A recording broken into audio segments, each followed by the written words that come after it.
Bienvenidos a su canal de divulgación de temas jurídicos. En esta ocasión, tenemos para ustedes todo el articulado del Código Nacional de Procedimientos Penales, que incluye su última reforma de fecha 25 de marzo del 2023. Este Código Nacional se encuentra dividido en dos libros. El libro primero, que se denomina Disposiciones Generales, y el libro segundo, que se denomina del procedimiento. Cada libro se divide en diversos títulos, mismos que contienen distintos capítulos y secciones. Esta emisión comprende los títulos primero, segundo y tercero del libro primero, que abarcan del artículo 1 al 43. Comenzamos. Libro primero. Disposiciones generales. Título primero. Disposiciones preliminares. Capítulo único. Ámbito de aplicación y objeto. Artículo 1. Ámbito de aplicación. Las disposiciones de este código son de orden público y de observancia general en toda la República Mexicana, por los delitos que sean competencia de los órganos jurisdiccionales federales y locales en el marco de los principios y derechos consagrados en la Constitución Política de los Estados Unidos Mexicanos y en los tratados internacionales de los que el Estado mexicano sea parte. Artículo 2. Objeto del Código. Este código tiene por objeto establecer las normas que han de observarse en la investigación, el procesamiento y la sanción de los delitos, para esclarecer los hechos, proteger al inocente, procurar que el culpable no quede impune y que se repare el daño, y así contribuir a asegurar el acceso a la justicia en la aplicación del derecho y resolver el conflicto que surja con motivo de la comisión del delito, en un marco de respeto a los derechos humanos reconocidos en la Constitución y en los tratados internacionales de los que el Estado mexicano sea parte. Artículo 3. Glosario. Para los efectos de este código, según corresponda, se entenderá por 1. Asesor jurídico, los asesores jurídicos de las víctimas, federales y de las entidades federativas. 2. Código, el Código Nacional de Procedimientos Penales. 3. Consejo, el Consejo de la Judicatura Federal, los consejos de las judicaturas de las entidades federativas o el órgano judicial, con funciones propias del Consejo o su equivalente, que realice las funciones de administración, vigilancia y disciplina. 4.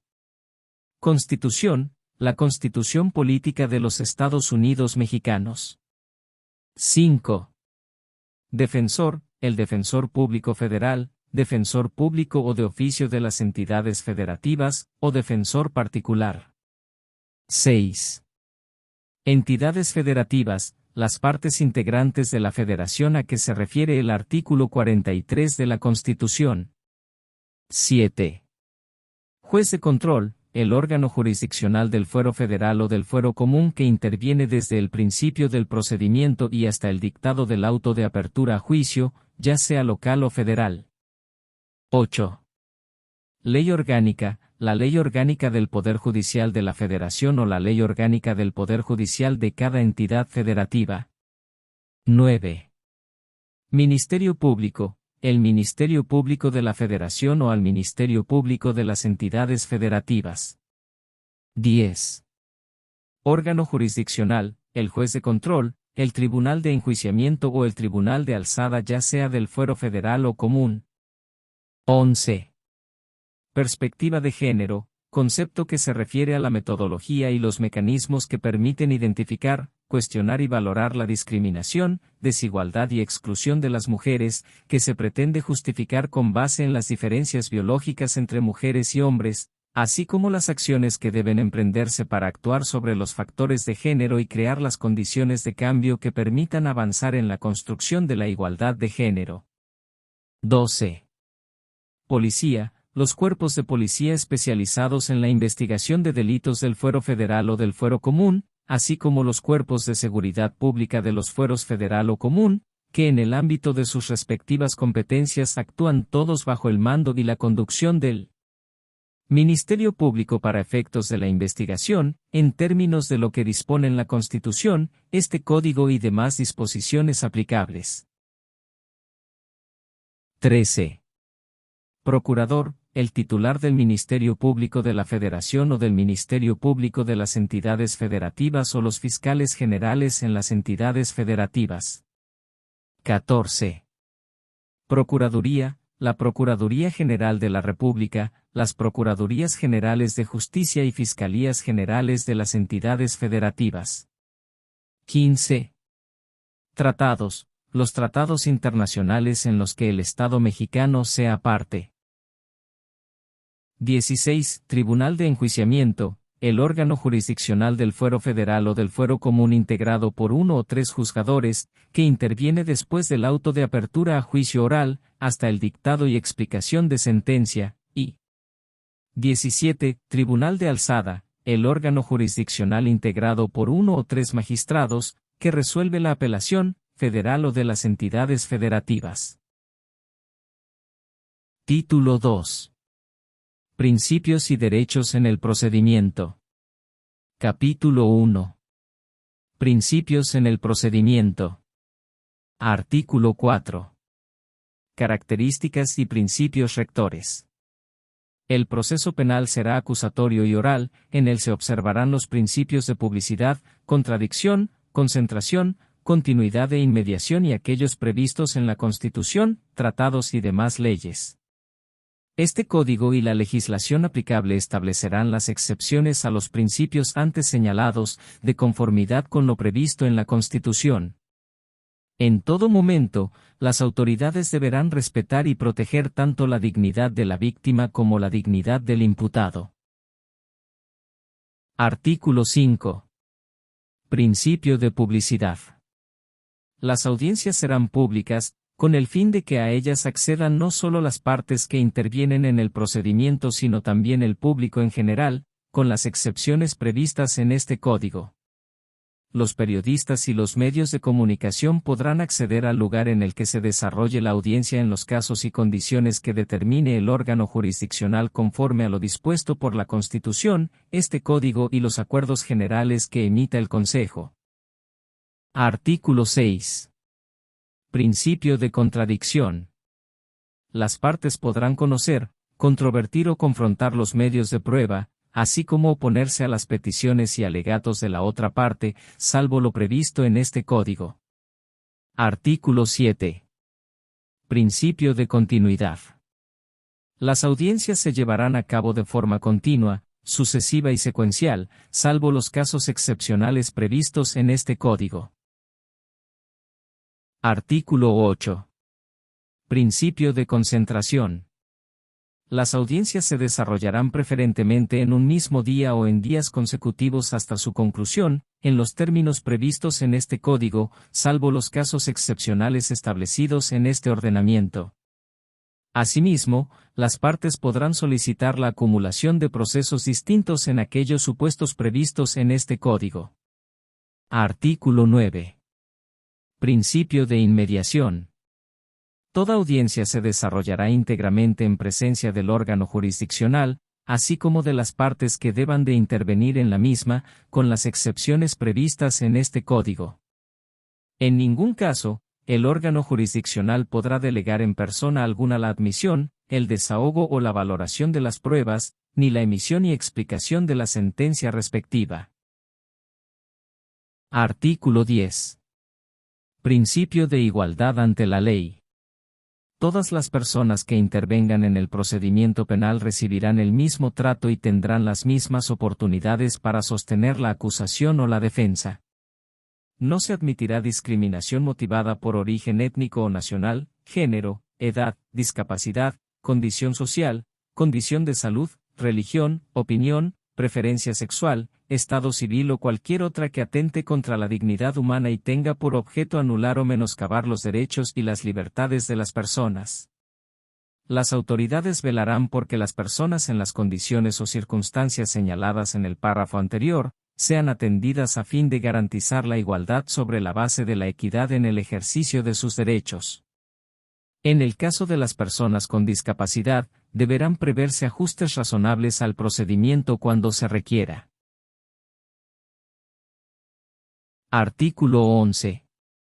Principio de igualdad entre las partes. Se garantiza a las partes, en condiciones de igualdad, el pleno e irrestricto ejercicio de los derechos previstos en la Constitución, los tratados y las leyes que de ellos emanen. Artículo 12. Principio de juicio previo y debido proceso. Ninguna persona podrá ser condenada a una pena ni sometida a una medida de seguridad, sino en virtud de resolución dictada por un órgano jurisdiccional previamente establecido, conforme a leyes expedidas con anterioridad al hecho, en un proceso sustanciado de manera imparcial y con apego estricto a los derechos humanos previstos en la Constitución, los tratados y las leyes que de ellos emanen. Artículo 13. Principio de presunción de inocencia. Toda persona se presume inocente y será tratada como tal en todas las etapas del procedimiento, mientras no se declare su responsabilidad mediante sentencia emitida por el órgano jurisdiccional, en los términos señalados en este Código. Artículo 14. Principio de prohibición de doble enjuiciamiento. La persona condenada, absuelta o cuyo proceso haya sido sobreseído, no podrá ser sometida a otro proceso penal por los mismos hechos. Capítulo 2. Derechos en el procedimiento. Artículo 15. Derecho a la intimidad y a la privacidad. En todo procedimiento penal se respetará el derecho a la intimidad de cualquier persona que intervenga en él, asimismo se protegerá la información que se refiere a la vida privada y los datos personales, en los términos y con las excepciones que fijan la Constitución, este Código y la legislación aplicable. Artículo 16. Justicia pronta. Toda persona tendrá derecho a ser juzgada dentro de los plazos legalmente establecidos. Los servidores públicos de las instituciones de procuración e impartición de justicia deberán atender las solicitudes de las partes con prontitud, sin causar dilaciones injustificadas. Artículo 17. Derecho a una defensa y asesoría jurídica adecuada e inmediata. La defensa es un derecho fundamental e irrenunciable que asiste a todo imputado, no obstante, deberá ejercerlo siempre con la asistencia de su defensor o a través de éste. El defensor deberá ser licenciado en Derecho o abogado titulado, con cédula profesional. Artículo 18. Garantía de ser informado de sus derechos. Todas las autoridades que intervengan en los actos iniciales del procedimiento deberán velar porque tanto el imputado como la víctima u ofendido conozcan los derechos que le reconocen en ese momento procedimental la Constitución, los tratados y las leyes que de ellos emanen, en los términos establecidos en el presente Código. Artículo 19. Derecho al respeto a la libertad personal. Toda persona tiene derecho a que se respete su libertad personal, por lo que nadie podrá ser privado de la misma, sino en virtud de mandamiento dictado por la autoridad judicial o de conformidad con las demás causas y condiciones que autorizan la Constitución y este Código. La autoridad judicial solo podrá autorizar como medidas cautelares, o providencias precautorias restrictivas de la libertad, las que estén establecidas en este Código y en las leyes especiales. La prisión preventiva será de carácter excepcional y su aplicación se regirá en los términos previstos en este Código.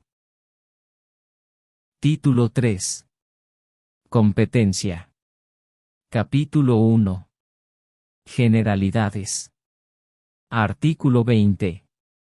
Reglas de competencia. Para determinar la competencia territorial de los órganos jurisdiccionales federales o locales, según corresponda, se observarán las siguientes reglas. 1.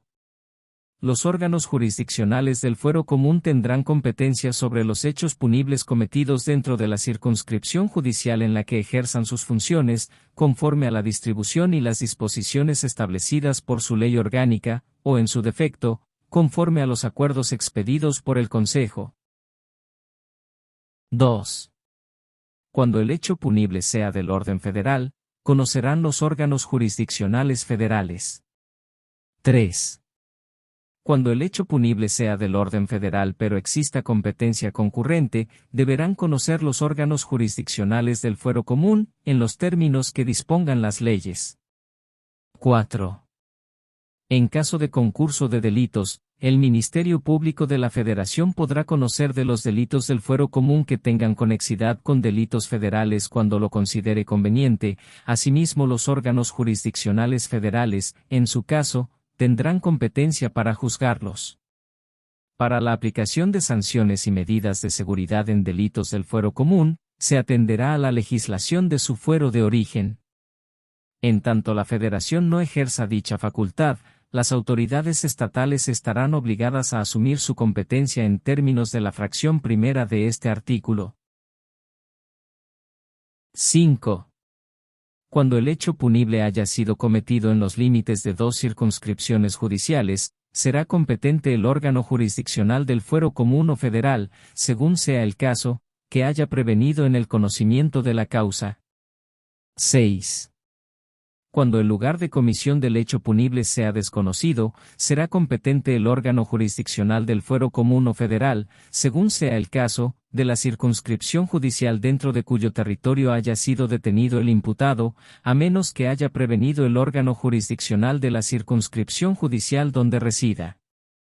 Si, posteriormente, se descubre el lugar de comisión del hecho punible, continuará la causa el órgano jurisdiccional de este último lugar. 7. Cuando el hecho punible haya iniciado su ejecución en un lugar y consumado en otro, el conocimiento corresponderá al órgano jurisdiccional de cualquiera de los 2 lugares, y 8. Cuando el hecho punible haya comenzado su ejecución o sea cometido en territorio extranjero y se siga cometiendo o produzca sus efectos en territorio nacional, en términos de la legislación aplicable, será competencia del órgano jurisdiccional federal. Artículo 21. Facultad de atracción de los delitos cometidos contra la libertad de expresión. En los casos de delitos del fuero común cometidos contra algún periodista, persona o instalación, que dolosamente afecten, limiten o menoscaben el derecho a la información o las libertades de expresión o imprenta, el Ministerio Público de la Federación podrá ejercer la facultad de atracción para conocerlos y perseguirlos, y los órganos jurisdiccionales federales tendrán, asimismo, competencia para juzgarlos. Esta facultad se ejercerá cuando se presente alguna de las siguientes circunstancias. 1. Existen indicios de que en el hecho constitutivo de delito haya participado algún servidor público de los órdenes estatal o municipal. 2. En la denuncia o querella u otro requisito equivalente, la víctima o ofendido hubiere señalado como probable autor o partícipe a algún servidor público de los órdenes estatal o municipal. 3. Se trate de delitos graves así calificados por este código y legislación aplicable para prisión preventiva oficiosa. 4. La vida o integridad física de la víctima o ofendido se encuentre en riesgo real. 5. Lo solicite la autoridad competente de la entidad federativa de que se trate. 6. Los hechos constitutivos de delito impacten de manera trascendente al ejercicio del derecho a la información o a las libertades de expresión o imprenta. 7. En la entidad federativa en la que se hubiere realizado el hecho constitutivo de delito o se hubieren manifestado sus resultados, existan circunstancias objetivas y generalizadas de riesgo para el ejercicio del derecho a la información o las libertades de expresión o imprenta. 8. El hecho constitutivo de delito trascienda el ámbito de una o más entidades federativas, o 9. Por sentencia o resolución de un órgano previsto en cualquier tratado, se hubiere determinado la responsabilidad internacional del Estado mexicano por defecto u omisión en la investigación, persecución o enjuiciamiento de delitos contra periodistas, personas o instalaciones que afecten, limiten o menoscaben el derecho a la información o las libertades de expresión o imprenta. En cualquiera de los supuestos anteriores, la víctima o ofendido podrá solicitar al Ministerio Público de la Federación el ejercicio de la facultad de atracción. Artículo 22. Competencia por razón de seguridad. Será competente para conocer de un asunto un órgano jurisdiccional distinto al del lugar de la comisión del delito, o al que resultare competente con motivo de las reglas antes señaladas, cuando atendiendo a las características del hecho investigado, por razones de seguridad en las prisiones o por otras que impidan garantizar el desarrollo adecuado del proceso. Lo anterior es igualmente aplicable para los casos en que por las mismas razones la autoridad judicial, a petición de parte, estime necesario trasladar a un imputado a algún centro de reclusión de máxima seguridad, en el que será competente el órgano jurisdiccional del lugar en que se ubique dicho centro. Con el objeto de que los procesados por delitos federales puedan cumplir su medida cautelar en los centros penitenciarios más cercanos al lugar en el que se desarrolla su procedimiento, las entidades federativas deberán aceptar internarlos en los centros penitenciarios locales con el fin de llevar a cabo su debido proceso, salvo la regla prevista en el párrafo anterior y en los casos en que sean procedentes medidas especiales de seguridad no disponibles en dichos centros. Artículo 23. Competencia auxiliar. Cuando el Ministerio Público o el órgano jurisdiccional actúe en auxilio de otra jurisdicción en la práctica de diligencias urgentes, debe resolver conforme a lo dispuesto en este Código. Artículo 24. Autorización judicial para diligencias urgentes. El juez de control que resulte competente para conocer de los actos o cualquier otra medida que requiera de control judicial previo, se pronunciará al respecto durante el procedimiento correspondiente. Sin embargo, cuando estas actuaciones debieran efectuarse fuera de su jurisdicción y se tratare de diligencias que requieran atención urgente, el Ministerio Público podrá pedir la autorización directamente al juez de control competente en aquel lugar, en este caso, una vez realizada la diligencia. El Ministerio Público lo informará al juez de control competente en el procedimiento correspondiente. Capítulo 2. Incompetencia. Artículo 25. Tipos o formas de incompetencia. La incompetencia puede decretarse por declinatoria o por inhibitoria. La parte que opte por uno de estos medios no lo podrá abandonar y recurrir al otro, ni tampoco los podrá emplear simultánea ni sucesivamente, debiendo sujetarse al resultado del que se hubiere elegido. La incompetencia procederá a petición del Ministerio Público, el imputado o su defensor, la víctima o ofendido o su asesor jurídico y será resuelta en audiencia con las formalidades previstas en este Código. Artículo 26. Reglas de incompetencia. Para la decisión de la incompetencia se observarán las siguientes reglas. 1. Las que se susciten entre órganos jurisdiccionales de la Federación se decidirán a favor del que haya prevenido, conforme a las reglas previstas en este Código y en la Ley Orgánica del Poder Judicial de la Federación, y si hay dos o más competentes, a favor del que haya prevenido. 2. Las que se susciten entre los órganos jurisdiccionales de una misma entidad federativa se decidirán conforme a las reglas previstas en este Código y en la ley orgánica aplicable, y si hay dos o más competentes a favor del que haya prevenido, o 3. Las que se susciten entre la Federación y una o más entidades federativas o entre dos o más entidades federativas entre sí, se decidirán por el Poder Judicial Federal en los términos de su ley orgánica. El órgano jurisdiccional que resulte competente podrá confirmar, modificar, revocar, o en su caso reponer bajo su criterio y responsabilidad, cualquier tipo de acto procesal que estime pertinente conforme a lo previsto en este Código. Dirimida la incompetencia, el imputado, en su caso, será puesto inmediatamente a disposición del órgano jurisdiccional que resulte competente, así como los antecedentes que obren en poder del órgano jurisdiccional incompetente. Artículo 27. Procedencia de incompetencia por declinatoria. En cualquier etapa del procedimiento, salvo las excepciones previstas en este Código, el órgano jurisdiccional que reconozca su incompetencia remitirá los registros correspondientes al que considere competente y, en su caso, pondrá también a su disposición al imputado. La declinatoria se podrá promover por escrito, o de forma oral, en cualquiera de las audiencias ante el órgano jurisdiccional que conozca del asunto hasta antes del auto de apertura a juicio, pidiéndole que se abstenga del conocimiento del mismo y que remita el caso y sus registros al que estime competente. Si la incompetencia es del órgano jurisdiccional, deberá promoverse dentro del plazo de 3 días siguientes a que surta sus efectos la notificación de la resolución que fije la fecha para la realización de la audiencia de juicio. En este supuesto, se promoverá ante el juez de control que fijó la competencia del tribunal de enjuiciamiento, sin perjuicio de ser declarada de oficio.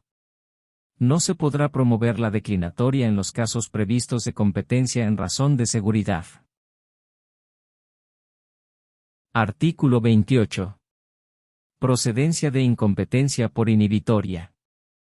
En cualquier etapa del procedimiento, la inhibitoria se tramitará a petición de cualquiera de las partes ante el órgano jurisdiccional que crea competente para que se aboque al conocimiento del asunto. En caso de ser procedente, el órgano jurisdiccional que reconozca su incompetencia remitirá los registros correspondientes al que se determine competente y, en su caso, pondrá también a su disposición al imputado. La inhibitoria se podrá promover por escrito, o de forma oral, en audiencia ante el juez de control que se considere debe conocer del asunto hasta antes de que se dicte auto de apertura a juicio. Si la incompetencia es del tribunal de enjuiciamiento, deberá promover la incompetencia dentro del plazo de 3 días siguientes a que surta sus efectos la notificación de la resolución que fije la fecha para la realización de la audiencia de juicio. En este supuesto, se promoverá ante el tribunal de enjuiciamiento que se considere debe conocer del asunto. No se podrá promover la inhibitoria en los casos previstos de competencia en razón de seguridad. Artículo 29. Actuaciones urgentes ante juez de control incompetente. La competencia por declinatoria o inhibitoria no podrá resolverse sino hasta después de que se practiquen las actuaciones que no admitan demora, como las providencias precautorias y, en caso de que exista detenido, cuando se haya resuelto sobre la legalidad de la detención, formulado la imputación, resuelto la procedencia de las medidas cautelares solicitadas y la vinculación a proceso. El juez de control incompetente por declinatoria o inhibitoria enviará de oficio los registros y, en su caso, pondrá a disposición al imputado del juez de control competente después de haber practicado las diligencias urgentes enunciadas en el párrafo anterior. Si la autoridad judicial a quien se remitan las actuaciones no admite la competencia, devolverá los registros al declinante. Si éste insiste en rechazarla, elevará las diligencias practicadas ante el órgano jurisdiccional competente, de conformidad con lo que establezca la ley orgánica respectiva, con el propósito de que se pronuncie sobre quien deba conocer. Ningún órgano jurisdiccional puede promover competencia a favor de su superior en grado. Capítulo 3. Acumulación y separación de procesos. Artículo 30. Causas de acumulación y conexidad. Para los efectos de este código, habrá acumulación de procesos cuando 1. Se trate de concurso de delitos. 2. Se investiguen delitos conexos. 3.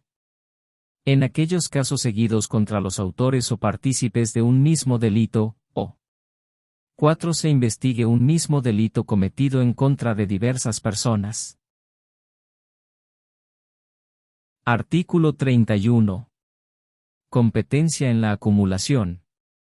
Cuando 2 o más procesos sean susceptibles de acumulación, y se sigan por diverso órgano jurisdiccional, será competente el que corresponda, de conformidad con las reglas generales previstas en este código, ponderando en todo momento la competencia en razón de seguridad. En caso de que persista la duda, será competente el que conozca del delito cuya punibilidad sea mayor.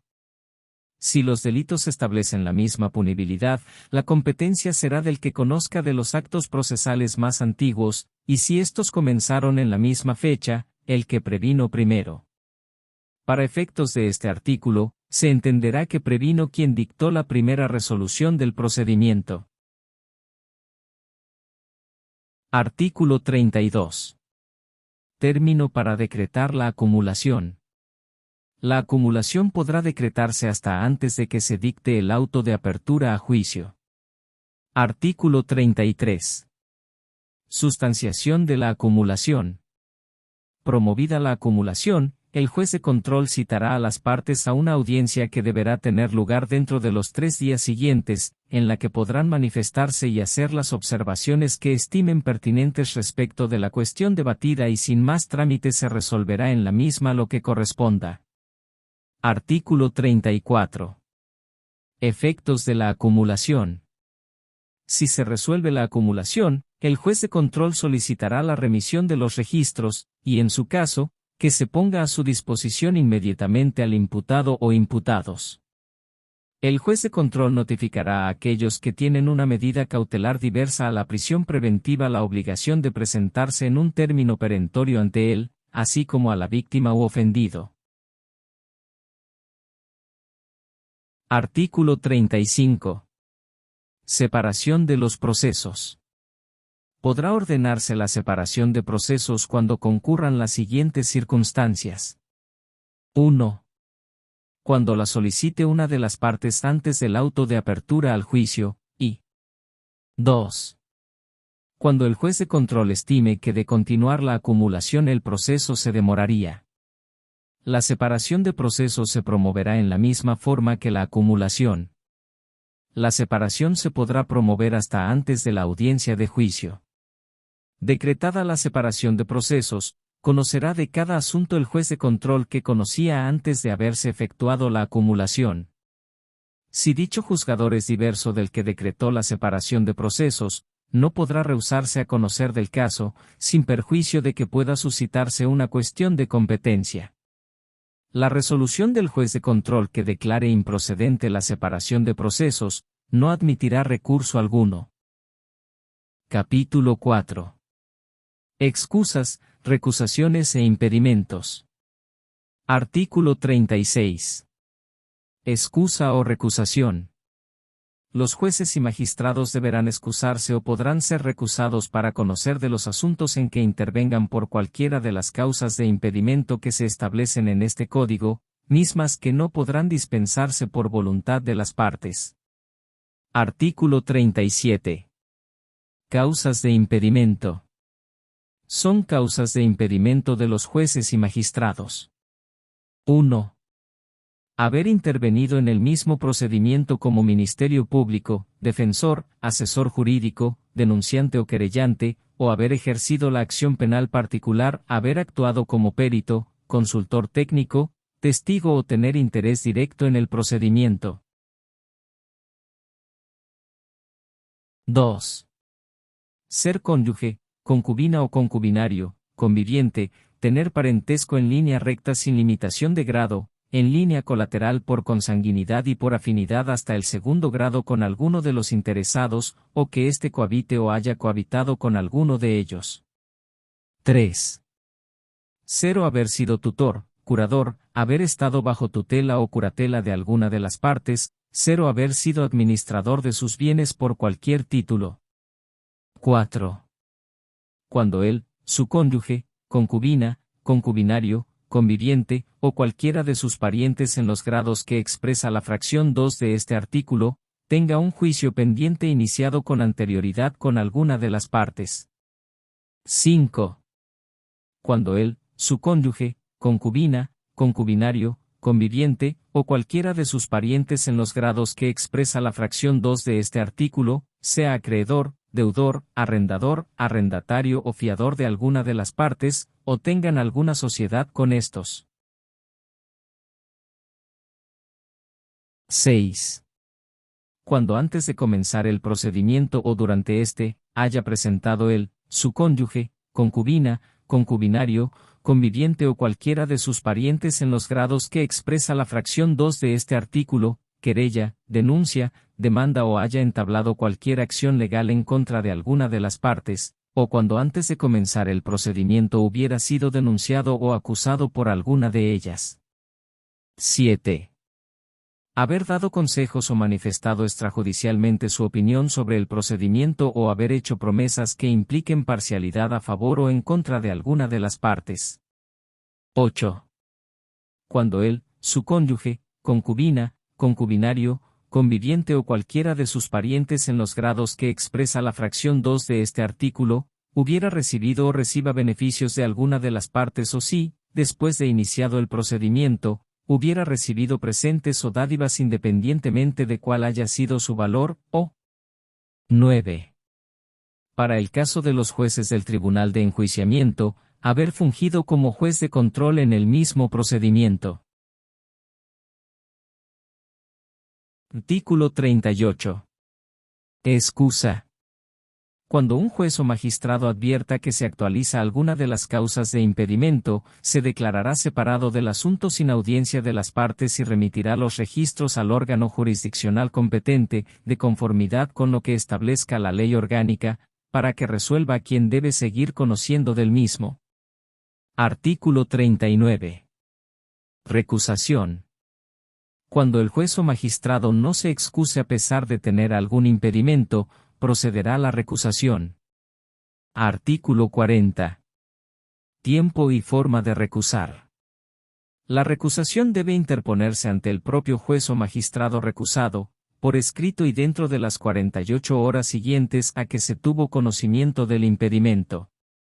Se interpondrá oralmente si se conoce en el curso de una audiencia y en ella se indicará, bajo pena de inadmisibilidad, la causa en que se justifica y los medios de prueba pertinentes.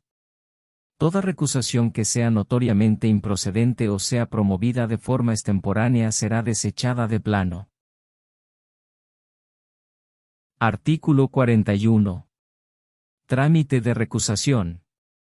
Interpuesta la recusación, el recusado remitirá el registro de lo actuado y los medios de prueba ofrecidos al órgano jurisdiccional competente, de conformidad con lo que establezca la ley orgánica para que la califique. Recibido el escrito, se pedirá informe al juzgador recusado, quien lo rendirá dentro del plazo de 24 horas, señalándosele fecha y hora para realizar la audiencia dentro de los 3 días siguientes a que se recibió el informe, misma que se celebrará con las partes que comparezcan, las que podrán hacer uso de la palabra sin que se admitan réplicas. Concluido el debate, el órgano jurisdiccional competente resolverá de inmediato sobre la legalidad de la causa de recusación que se hubiere señalado y, contra la misma, no habrá recurso alguno. Artículo 42. Efectos de la recusación y excusa. El juez o magistrado recusado se abstendrá de seguir conociendo de la audiencia correspondiente, ordenará la suspensión de la misma y solo podrá realizar aquellos actos de mero trámite o urgentes que no admitan dilación. La sustitución del juez o magistrado se determinará en los términos que señale la ley orgánica. Artículo 43.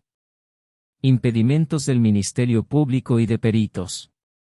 El Ministerio Público y los peritos deberán excusarse o podrán ser recusados por las mismas causas previstas para los jueces o magistrados.